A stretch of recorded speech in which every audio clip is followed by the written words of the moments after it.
Hvordan samler man aktivitetstavlen Foxy Family? Tag brættet og sættet med standerelementer ud af kassen. Læg alle dele på bordet. Her er, hvad sættet indeholder.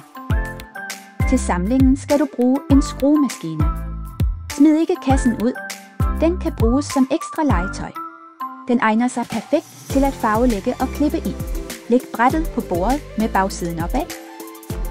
Læg noget blødt under for at beskytte overfladen. Sæt skridsikre puder fast på den nederste kant af brættet, præcis på de sorte prikker. På bagsiden af brættet finder du særlige markeringer. Tilpas standerlisten efter markeringen. Skru listen fast i det midterste hul med den korte skrue. Stil forsigtigt brættet på en plan overflade og juster det i vater. Når brættet står lige, skal du skrue de 2 næste skruer i. Kontroller, at brættet står lige og stabilt. Læg brættet ned og monter støtteelementerne. Brug 8 skruer. Til sidst skal du spænde støtten godt og grundigt fast.